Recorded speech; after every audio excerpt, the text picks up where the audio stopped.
This is episode 4 of how I became a follower of Dr. Malachi Z York. Tonight I've got a paper in front of me that I have written down about 19 different topics I want to cover in this video. The first topic is burying the placenta of my daughter when she was born. Now, there's a very famous scroll that Malachi York wrote that is called the birthing ceremony. If I'm not mistaken, I could be incorrect as far as the title, but I believe that it's called the birthing ceremony. In that book, it explains that after you have a child, you take the placenta and you go and bury it, and it tells you like a certain type of plant to plant over it. But me, as well as another member of the tabernacle, when we had our children, we both buried our placentas, one mine of my daughter and this individual of his son. So we both went and did this at the exact same place. I'm not going to tell you where that's at, so nobody will do any weird shit. Excuse me. Weird stuff. Don't mean to cuss. Might be kids listening. Never know. Gotta keep it PG-13 anyway. So me and this other individual, we went and we buried our children's placentas in a specific place. So that was what that was about. I mean, that's teachings of that particular scroll. Kind of gives you the outline of ceremonially what we do, or ritualistically what we do when it comes to protection for our child throughout the child duration of their life. And it's something that is a spiritual thing that kind of covers them, and an angelic protection in some type of way that covers them throughout their life. And that's what that burying the placenta underneath this particular plant. I'm not even going to name the plant. I don't even remember the plant, to be quite honest. But anyway, the next topic is, let's see. Oh, now in the tabernacle there was two individuals that got into a fight. Now, one individual was a heavier set person, guy. It's not like, well, I guess you could say he was a bigger guy. I don't want to say the word, not body shaming or anything, but this guy, he was a bigger brother, and the other brother was a fairly skinny brother. Like, I done picked up a little weight, but I, have all my life been a pretty bony, skinny guy. This other guy's kind of like my size, frame, kind of frail or skinny, to say the least. So both these guys, they get into an argument. I'm trying to think. I can't really remember how it got started. You know how there's most fights, you don't really even remember how the whole thing got started in the first place. But these two individuals, they were in the room, and I can't remember exactly what happened, but they got to fighting, and it lasted, like, the way our tabernacle was built, or I'd say this is where we called it the tabernacle. It was the tabernacle over the tabernacle. That's where we lived at. We lived in like the apartment building that was over top of the bookstore that was literally considered the tabernacle officially on paper as the tabernacle, but we occupied the rooms that was over top of the bookstore. And the way that it's built, it's like rooms that sit around a central room, so it's like a big giant square. And so in one room they got to fighting back and forth, and just to be quite honest, both of them were hanging in there with each other. It wasn't like one was more aggressive than the other. I think it kind of got started from the central room. Now I can't remember. I remember what brother, a brother by the name of PTAH, and you say that Egyptian name, that was his name. Still is his name. He still goes by the name. But in that central room is where he was at with the bigger brother, and the bigger brother was talking stuff, and the smaller brother was talking stuff, and just my recollection, no harm, I'm not saying anything negative about the smaller brother, but he was kind of like bigging up where he came from. I'm from this place, and this, and the other brother's like, I don't care that you from this place, and they got to talking back and forth, and next thing you know, bam, they was fighting.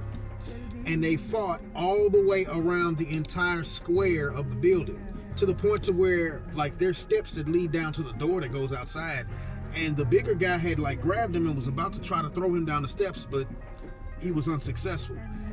So it was just, that was like kind of the end of it. And then, there was another room where like they kind of cooled off. The skinnier brother was in one room, and he had cooled off, chilled out. And then the bigger brother, like the bigger guy, came in and like brought him his shoes. Like, you know, that was like the most kind of crazy part of the fight, was like how like genuinely humanitarian he was in the moment to bring him his shoes after they got through fighting. Here you go, bro. Here's your shoes, man. But anyway, that's that one. That's the famous fight that happened. I've got the names of the two individuals on the paper, but I'm not going to say them in the video. So just check that out. Now, I do want to say, now I'm going to say on video that I've talked about, I'm going to say something about an individual named Chris. Okay, just to explain further in the story, in case people want to know when I'm starting to talk about Ishmael. I say Ishmael or Ish, or I say the Wa'om. I'm talking about Chris. Okay, Chris. I'm not going to say his whole name, but Chris. Chris is one of my best brothers. Like, favorite brothers that are in the knowledge that I grew up with, you know, from high school. He's one of the best brothers that I know in this knowledge, just to be quite honest. We done been through some things, but, you know, everybody goes through stuff, you know, and just to be quite honest, he still to this day is a very good brother of mine, and I consider him a very good brother. So listen, that brother, Chris, is Ishmael. Just to, you know, so further on in other videos you may hear later on after this one, and I say anything about Ishmael or the Wa'om, W-A-O-A-M. That's an acronym for the wild ass of a man. Because Ishmael, according to Doc, when he was talking on one of the lecture tapes, he said Ishmael, wild ass of a man. And it kind of stuck with Ishmael, and he called himself the Wa'om, like for short. Ishmael the Wa'om.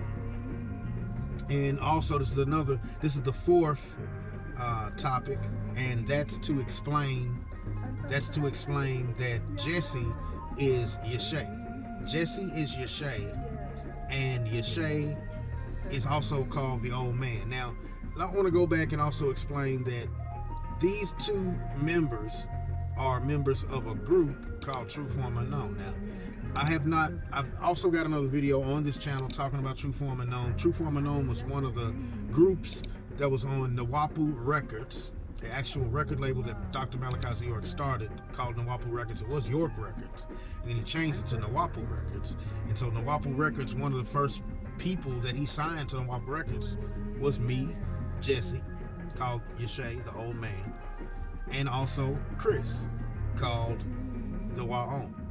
So I am Elijah, the neophyte of True Form Unknown. If you ever have heard that rap tape or hip hop tape that's on Malachi York's label called Nawapu Records, then that is our rap group from the 90s. Now, let's see, where am I going next? Okay, the first True Form Unknown tape. So this is a question about the first True Form Unknown tape. How was it formed? Okay, the first True Form Unknown tape was formed. It's called Right to Know, or Right Knowledge. Right Knowledge. True Form Unknown, Right Knowledge. That was Right to Know was a TV show that we went on up East Coast. But anyway, how that got started was we did music. The music that we did was with a engineer or a DJ, a producer by the name of Cappuccino. We called him Cap, DJ Cap. He had a really tall, high top fade. Went to the same high school that me and Chris went to.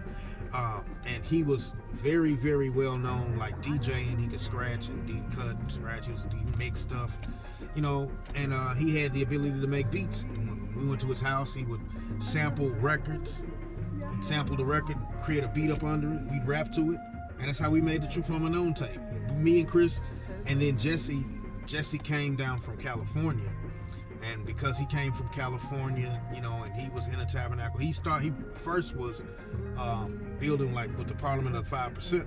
He was building with the 5%ers first, and then he came across Doc Knowledge, and that's how he met me and Chris. And then he became a part of our rap group. And actually, me and Chris weren't a rap group together. It was really at the forming of the three of us that we became True Form Unknown. So me, Chris, and Jesse together created True Form Unknown. And we were making music with Cappuccino. His name is DJ Cappuccino. Real tall, high top fade. Kind of puts you in the mind of Kid from Kid and Play, except kind of heavier set. Light skinned, heavy set guy with a tall Kid from Kid and Play, high top fade. But could create beats like crazy. So he made some really like mystical sounding beats, hardcore like hip hop sounding tracks, but they had a mystical element to them, and we rapped right knowledge on top of it. And then actually we went to Savior's Day. At the end of this video, I'm going to explain how we got there. This was like Savior's Day, where we rapped for Doc, we rapped for the audience and everything. They loved us. I mean, they put us in the papers and everything, and I think after that is when we became True Form Unknown. Like an actual group, they signed us. They wanted us to send all the music down. They mastered it and mass produced it, and we became True Form Unknown. So then that's what went into the first tape. That's how it got started. Even though Doc was like kind of condemning hip hop at the time, saying, you know, it's unoriginal, you're sampling. This is exactly what we was doing. We was sampling music. Doc was calling us, nail on the head. He called it on the money. It's exactly what we was doing. We were sampling older music and rapping to it. But instead of rapping about destruction, we were rapping about right knowledge on top of it. And I think that's probably what, you know, Pops didn't mind. Okay, y'all are rapping the truth, y'all are rapping right knowledge. Okay, you get a pass. So we performed at Savior's Day. We did such a good job. I think Malachi York then wanted us to be the first act on Nawapu Records, along with Hakum L, which is another great rapper. At the time, I don't even believe he's in the knowledge anymore. I'd heard a lot of stuff about Hakum L, but we're not gonna get into that. This is not a Hakum L slander video. I love the brother. I don't care if he's in or out of the knowledge, whatever. He was a cool rapper. I really dug his music. Anyway, so True Form Unknown. This is how we got started with Cappuccino. And I'm gonna go into the next topic. Let's see. Okay, now this is a time. It says explain picking up a large check from Malachi York and Kodesh. So when we finally got the revenue from selling not CDs, because it wasn't CDs, they were cassette tapes.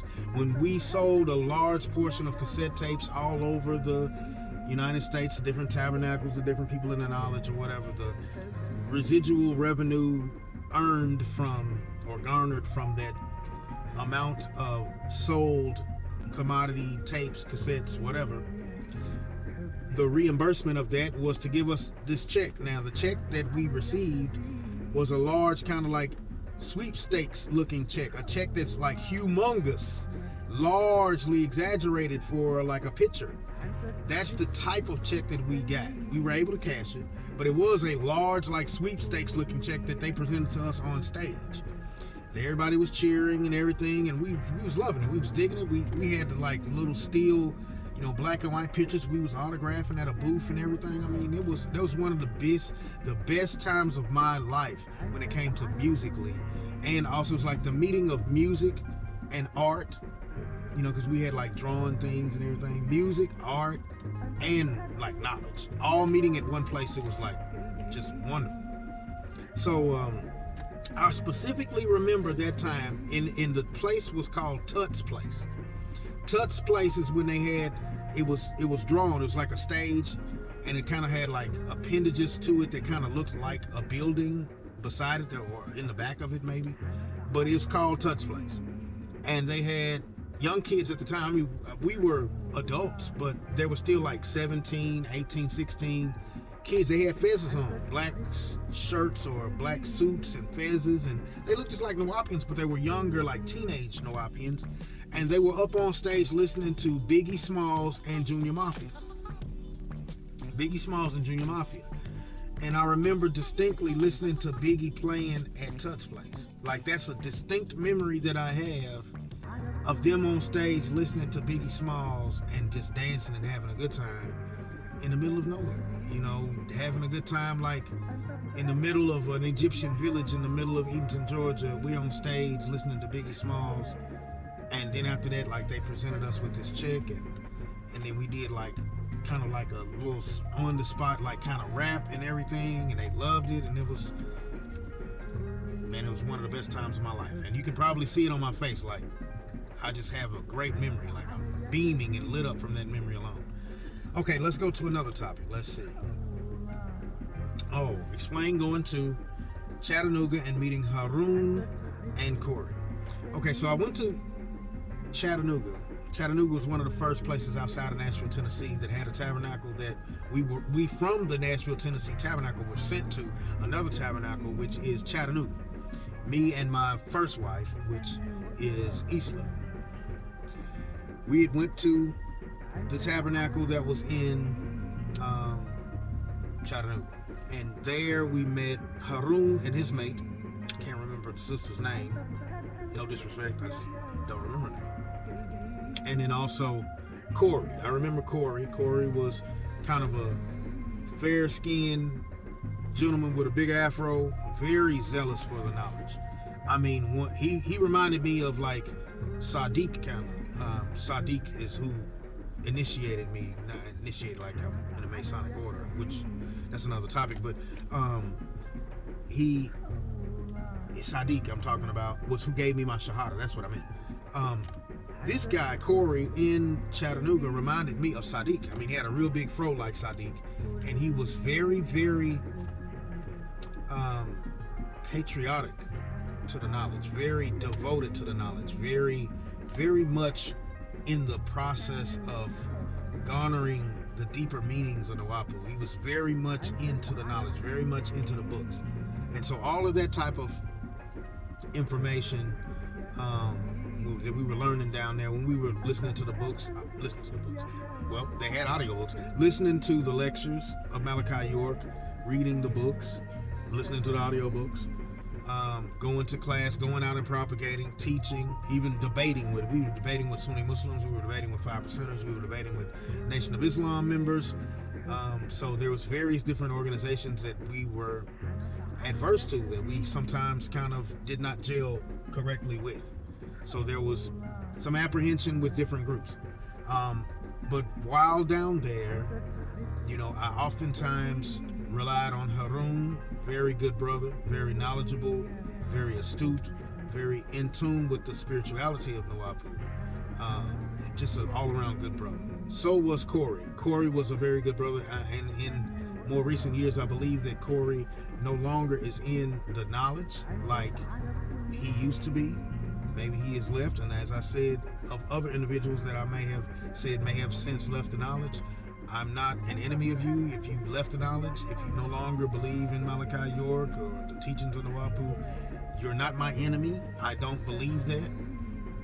But I do want to say that while in the knowledge, if you were in the knowledge and no longer are, if you are still in the knowledge, then hey, who cares?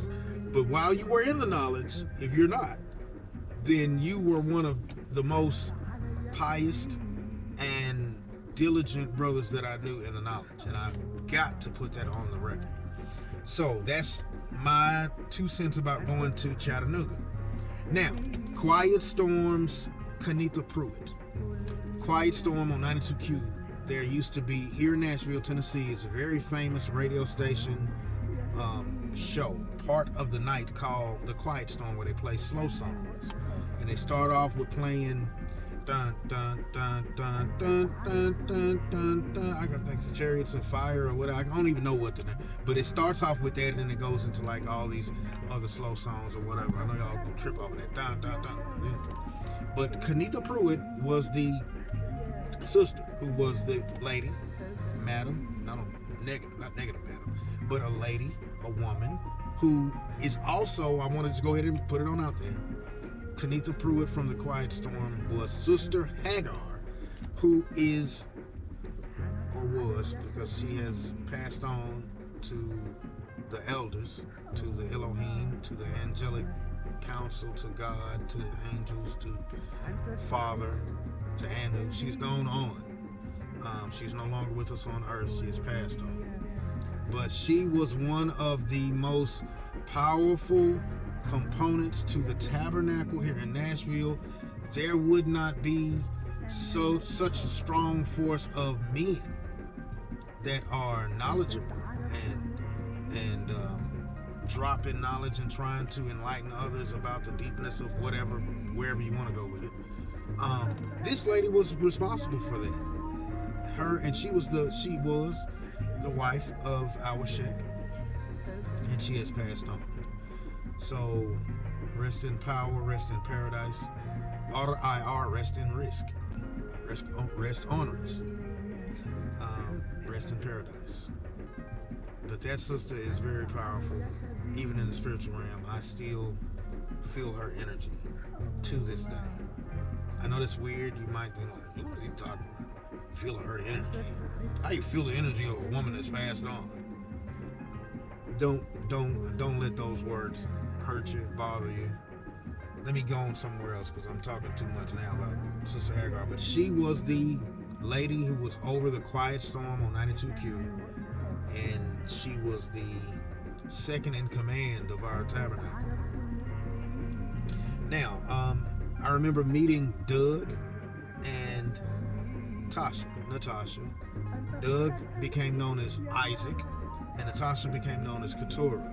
These were also two very diligent students. Like, after I became a student and I went out and propagated, I could say that I had a hand in bringing in or talking to these two. Not that I'm such, I'm just a great debater, great propagator, or none of that. I'm not saying, I'm not tooting my own horn or anything, but I was around the time when these two individuals were learning Nawapu, and I was teaching some of the Nawapic information to them.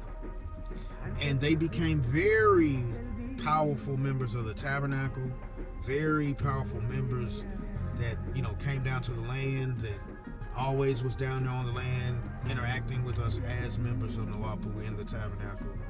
And I just want to say to them that they were very influential and encouraging to me as an individual in the knowledge to keep up with the knowledge, because if you could influence these people to learn, and they, in their mind, heart, soul, catch along and catch on to the knowledge and have it as a part of their life, and they go on to be some upstanding, people in life in general. Even when I hear about them today, I don't hear bad things about them. I hear great things. So I still am honored by these people and want to honor them. So I wanted to say big up to Doug, which is Isaac, and also Natasha, which is Keturah. All right. Tima was a brother that played nothing but Thought Nubian. Thought Nubian. Oh, what we gonna play next? Thought Nubian. And then after Thought Nubian goes off, guess what we're gonna play? Thought Nubian. Thought Nubian is all he played. That's all he played. I go over his house, him and his mother would be sitting around. He'd be listening to the Elohim tape. After the Elohim tape go off, he'd just play Thought Nubian. And then he'd read the books. And then he'd look at the New Covenant. Then he'd listen to Thought Nubian. And then after Thought Nubian go off, Thought Nubian. So, Tima, that was a very good brother. I remember Lamuel and some others. Lamuel is the person I was telling you about that got confronted by some witch or whatever and knocked over their stuff. And the lady went away, or I don't know if she ran, she walked off, whatever, but she was gone. After he did whatever he did, she left. This is Lamuel I'm talking about. Lamuel and others that were in the tabernacle were very big into the rap group X-Clan. X-Clan, if you listen to their music, is like the theme music to the tabernacle of the 90s in Nashville, Tennessee, and what was in our mind as far as how we were thinking about the knowledge and the deepness about the Ankh and the third eye. And we're Afronauts, like astronauts. We're Afronauts. We're outer space, cosmic brothers, and all, the same way that they were kind of rechanneling that Parliament Funkadelics type of imagery into rap of the 90s with all of the big giant Ankhs and the verb stick, which is kind of like the same type of stick the Hebrew Israelites walk around with, them giant canes and African cane looking canes. But anyway, X-Clan was a very, very big influence on me, myself, I must say. That is true.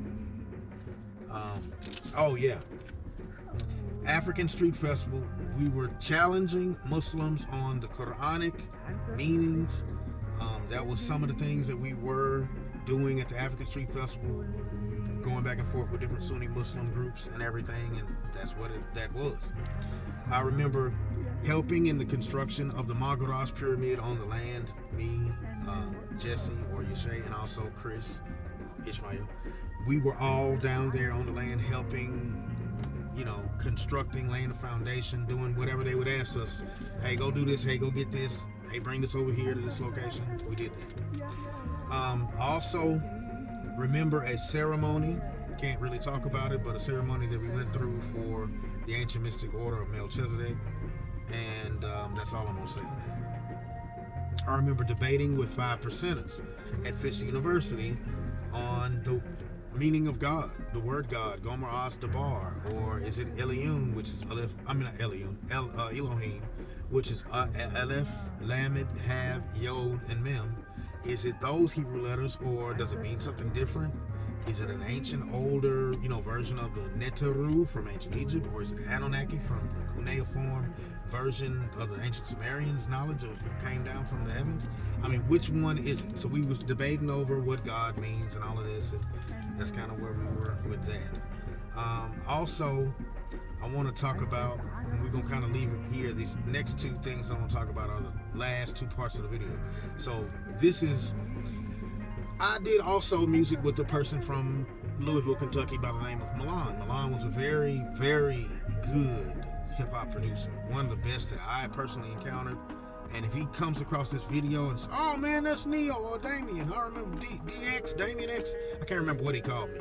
I go by different names. Neo, Damien, Damien X, Elijah, Eli, Demir, all these different names. These are just names that I go by. But anyway, Milan, he was a very, very good producer that lived in Louisville, Kentucky. And he had a group that was called Civil Naki. And he got the name from when I explained what Anunnaki means. Anu meaning the highest or God, Father. And then Na means to send. And then Ki means earth. So he said, oh, sent to earth. We're civil beings sent to earth. So he said Civil Naki. Civil Naki. And he came up with the group. If you look up the Louisville, Kentucky hip-hop group called Civil Naki. Civilnaki or